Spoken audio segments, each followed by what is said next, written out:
Why don't we have the crew come down here? Come up and I'm going to have everyone just kind of introduce themselves and what their role was in the film, and then.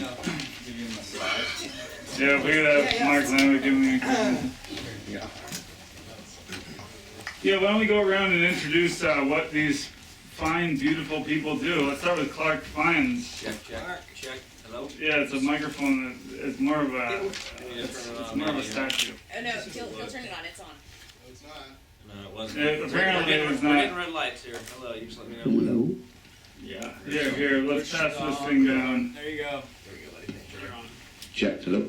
Cool, my name's Clark Fines. I was the lead guide for all the safety and rescue out there with these guys in Alaska a few years ago, and when they offered me a job in-house, and I changed my career path because it seemed like a good idea. So I'll tell you more about that in a second. That's probably the most interesting story in the entire world.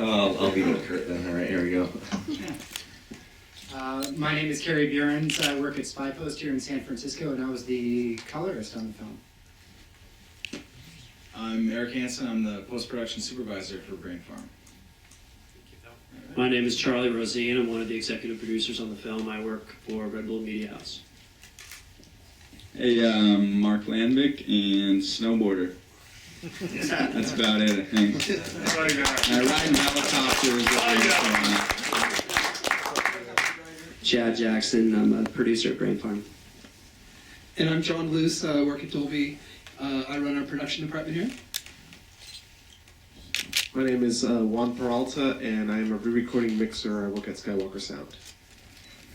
My name is Jürgen Sharp. I work at Dolby, and I was the effects re-recording mixer on the film. Cool.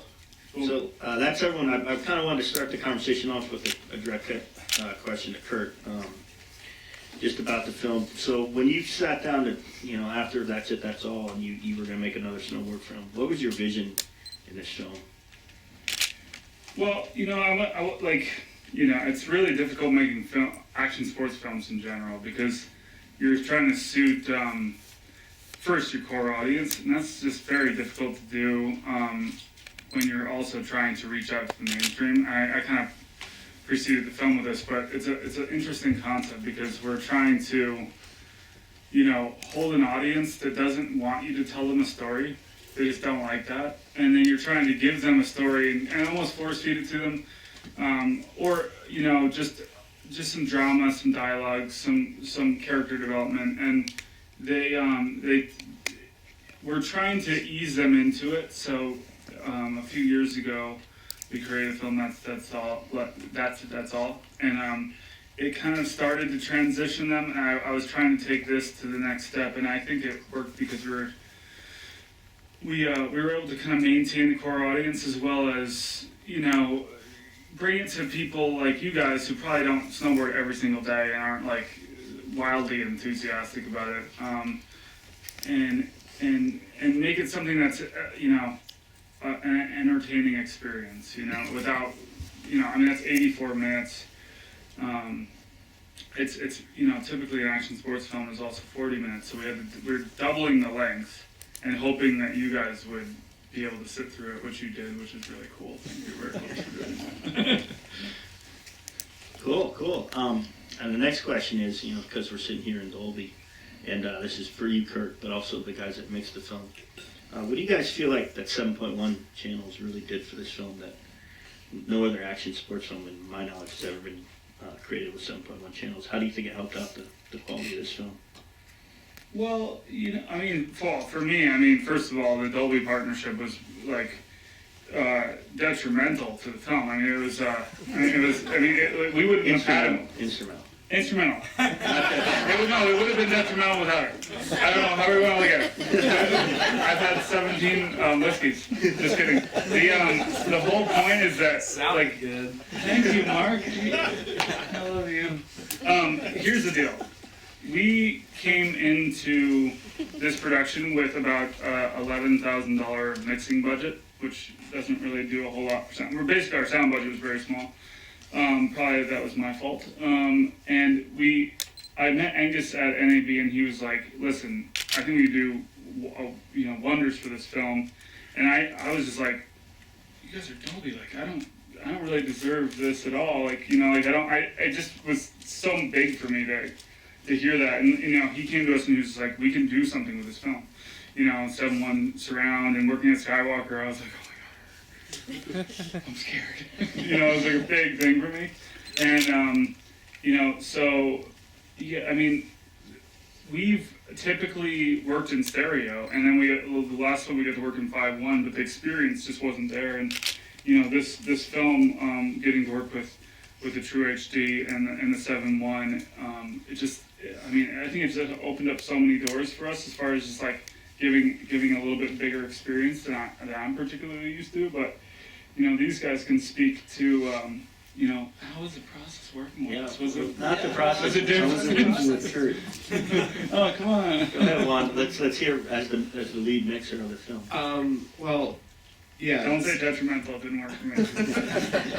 Obviously, it didn't work for me.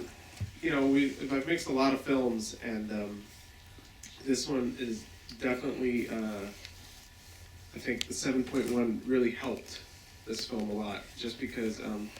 You know, there's a lot of eye candy, a lot of stuff you're looking at, and the 7.1, what it really did is it enveloped the whole room, brings everybody into there. The music is all over the place, in the surrounds, in the front, and the subwoofer, obviously, and it elevates the film just that much more as an experience for the audience. You know, you're going along for the ride, and now you're surrounded in sound that's helping you tell the story and all that. So. I mean, just it helps it, and then obviously also the music that Curt chose specifically for the different scenes and all that. I mean, it was a good match. Yes. So helicopters too. Yeah, helicopters. I thought were. Helicopters and sound are always good. So I could sit here and ask questions all day, but I really want to open up to you guys first and foremost. We have about 35 more minutes or so in here, so. Does anyone have any questions from the audience? Wait, Yeah. And Kelly has a mic that can use. So typically in a documentary, you have about a 10-to-1 ratio on film seen versus film taken.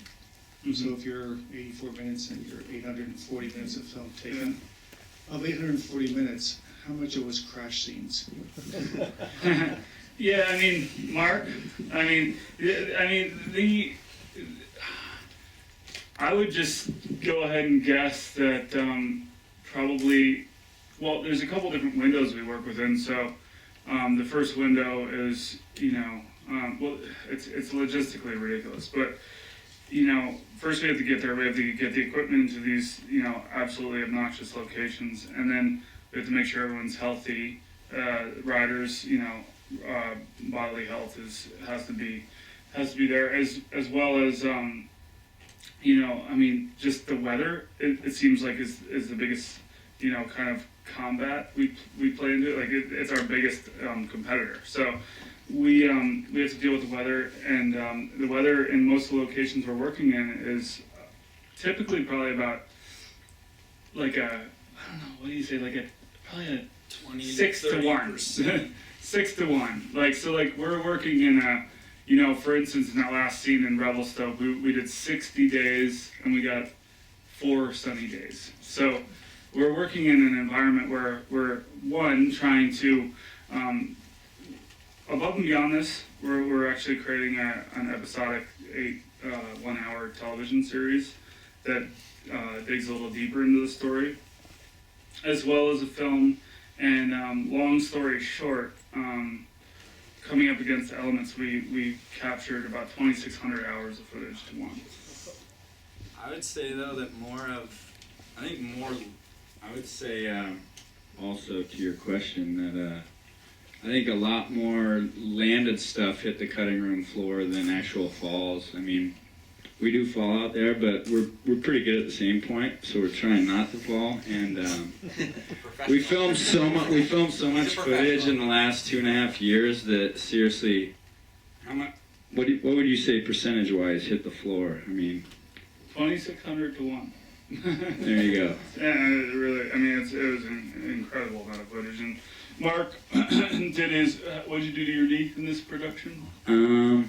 Well, I tore my ACL, MCL, and both meniscus in my right knee filming Like everyone end got of a little bit January. jacked up.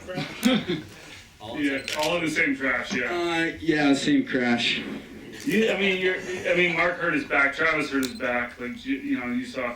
Oh yeah, Scotty 15 broke his stitches in my lip. your First day lip. filming. Yeah. That was a good A season. lot of people tend to get hurt in these productions. One thing to kind of touch on the in getting hurt in these productions and just like the risk involved. It's just it's incredible how like we go out every single day with knowing that there's a really good chance that they can get hurt, but like it doesn't really matter because the passion like from these guys. I used to be a professional athlete at one point in my life, and like it was there's such a driving passion for the athletes to go out and just like no matter what it takes to put it all on screen. And I was actually talking about this a lot this year. This is also an interesting point, is that the in traditional sports, most everything is built for television and live events and competition. So when you're seeing all these ball sports, you're sitting there and you're excited to see like oh, Kobe's going up again. It's like this very competitive live television event, and that's how you get to experience and become one with these people. And for these athletes, it's and their marketability, it all comes from filming, because their lives are not on the television screen. So they're basically living their entire career and working for their sponsors to go out and film these video parts, and that's how they share their experiences with the audience from a year-to-year basis. So people come in and say like, I want to see what Mark did this year, So the only way that they can see that is to come on this journey with him from what he experienced in the film genre. So it's a very different way of looking. Action sports is very much a film-based community, whereas like the traditional ball sports are very much a television-based community. And X Games has been a great driving force for the action sports community, as well as Sean White and these people that have like really brought the name out. But these are the guys that are really out there in the trenches building the sport. So, and the sports and action sports. Thanks, Curt.